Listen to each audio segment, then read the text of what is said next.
comprendre et prévenir la radicalisation. Bonjour Eliamine Setoul. Bonjour. Vous êtes maître de conférence au CNAM, Conservatoire national des arts et métiers. Vous dirigez un certificat de prévention de la radicalisation. Alors, la radicalisation, depuis 5 ans, ça s'est invité au cœur de tous les débats.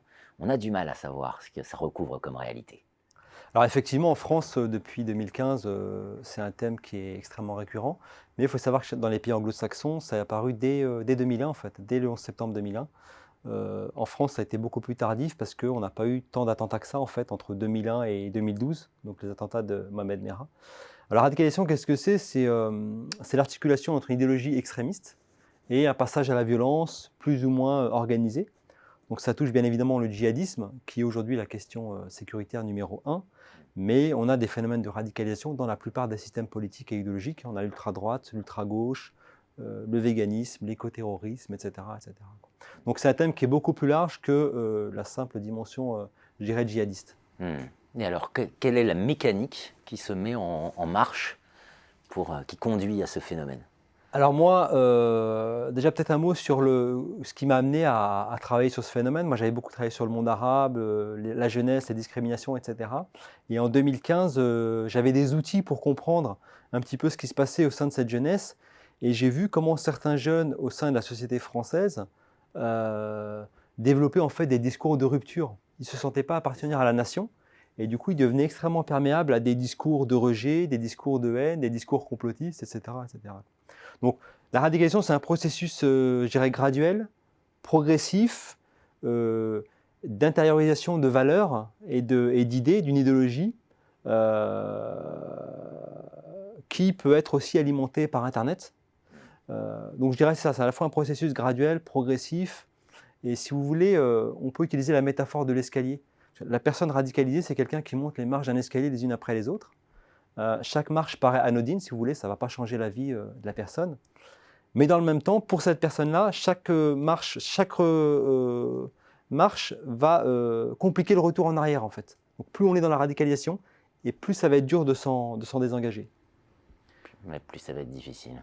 Vous l'avez évoqué, c'est la haine qui alimente à un moment cette mécanique. Alors la haine fait partie, en fait, quand on regarde un petit peu les parcours de radicalisation, il y a plusieurs facteurs, en fait. C'est une mosaïque sociologique. Vous avez là-dedans des jeunes qui peuvent être attirés par l'estime de soi. Donc ils rencontrent un recruteur qui va leur dire « Regarde, tu es un jeune de banlieue, paumé, tu as échoué à l'école, on t'aime pas, etc. Chez nous, tu vas être un combattant de Dieu, tu vas te battre pour une grande cause, tu auras un rôle, tu auras une famille, tu auras une fraternité. » Donc ça peut être aussi assez fascinant. Vous avez aussi là-dedans des jeunes qui cherchent l'adrénaline, l'aventure. Je vais aller à l'autre bout du monde, en Syrie ou en Irak, me battre, et il y a un côté assez aventurier. Et ça, c'est particulièrement prégnant chez les jeunes de 15, 16, 17, 18 ans. À toutes les époques, on a eu des jeunes comme ça qui voulaient partir à l'autre bout du monde pour se battre. Ce n'est pas propre, je dirais, à cette forme de radicalisation. Ensuite, parfois, vous avez des jeunes un peu naïfs, des jeunes qui se font embrigader un peu comme dans une méthode un peu sectaire. Vous avez des jeunes qui peuvent avoir des pulsions suicidaires, en fait. Donc, c'est véritablement une mosaïque sociologique. Et je dirais que la force de Daesh, c'est d'avoir réussi à développer une communication suffisamment puissante pour attirer tous les types de profils. Vous voulez de l'action, vous aurez de l'action. Vous voulez de l'amour, vous aurez de l'amour. Vous aurez du sanguinaire, vous aurez du sanguinaire. Vous voulez faire de l'humanitaire, aider des gens dans le besoin, vous allez pouvoir le faire. Et ça pose aussi la question de notre société. En quoi on a eu des limites à proposer à cette jeunesse, peut-être d'autres formes d'engagement alternatives à ce qu'a réussi à proposer l'État islamique. Bien sûr. Est-ce qu'on peut la prévenir, la radicalisation? Alors, on peut la prévenir. Moi, je dirige donc une certification au CNAM. Je m'attache à former les acteurs parce que j'ai vu que les professionnels en France étaient quand même relativement démunis. Et donc, depuis 2015, j'ai développé des outils pédagogiques sur cette problématique qui est complexe, parce qu'on est au croisement d'enjeux géopolitiques, connaissance du Moyen-Orient, d'enjeux sociologiques, d'enjeux psychologiques, de religion, d'autant plus que, comme on le disait, la religion en France cristallise souvent des débats assez tendus, on le voit avec Charlie Hebdo, etc. Et donc, on peut la prévenir si on forme les acteurs, les professionnels, éducateurs, police, psychologues, acteurs religieux, acteurs associatifs, etc. Plus on les forme en amont, à détecter des indices, je parle d'indices plus que d'indicateurs, et plus on peut prévenir cette problématique qui peut vraiment toucher un nombre extrêmement important d'individus et une grande diversité de personnes. Parce que on a vu avec l'État islamique notamment que Daesh avait réussi à attirer des jeunes de banlieue, certes, mais aussi des jeunes au fin fond de la campagne qui recherchaient quelque chose qui visiblement n'arrivaient pas à trouver au sein de leur société, dans leur vie de tous les jours. Le point commun de cette mosaïque, c'est effectivement l'absence de perspective, hein, c'est ça, hein, qui Souvent, tout à fait. C'est l'absence de perspective. Et puis, il faut aussi questionner les dysfonctionnements de notre société. C'est-à-dire que qu'est-ce qui fait que des jeunes ne se sentent pas appartenir à cette nation? Alors, on peut évidemment parler de toute la dimension idéologique, Internet, Daesh, etc., qui propose quelque chose. Mais en amont, souvent, il y a un terreau qui fait que des jeunes qui sont nés ici, ont grandi ici, ne se sentent pas totalement appartenir à cette nation.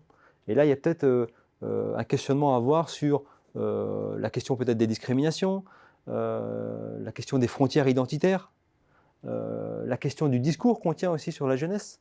Depuis 15 ans, on a pas mal de discours sur l'identité nationale.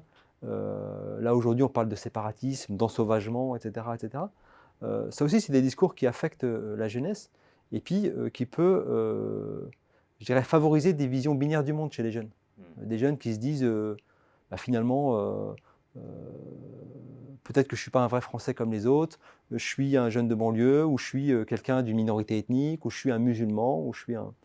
Et donc, il faut se poser la question de savoir qu'est-ce qui fait que des jeunes développent ces visions binaires du monde, ces visions dichotomiques du monde, et donc à avoir une réflexion aussi là-dessus, parce que ce n'est pas uniquement qu'une offre idéologique qui vient de l'extérieur, c'est aussi un terreau sociologique de l'intérieur qui a permis de développer cette dynamique. Un cas particulier concernant les entreprises. Alors, ces entreprises, en management. Alors, on peut dire deux choses. D'une part, que les entreprises peuvent être la cible de groupes djihadistes, hein, parce que ça symbolise la puissance de l'Occident, la richesse de l'Occident, la finance de l'Occident. Et d'autre part, en termes de gestion, je pense que la question de la gestion de la diversité, elle est importante aussi en entreprise.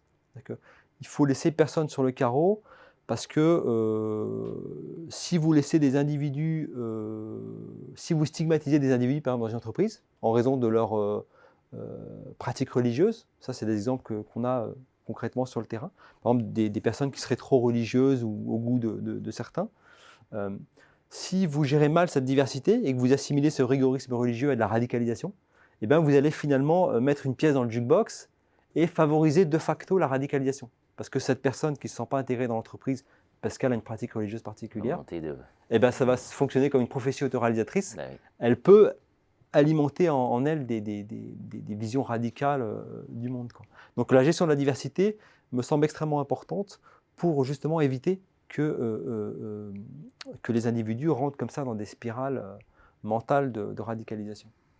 Management inclusif, c'est pas juste un mot, quoi. Hein. Management inclusif, gestion de la diversité, et même en amont, lutte contre les discriminations. Il y a des progrès qui ont été faits depuis les années, début des années 2000 sur la lutte contre les discriminations.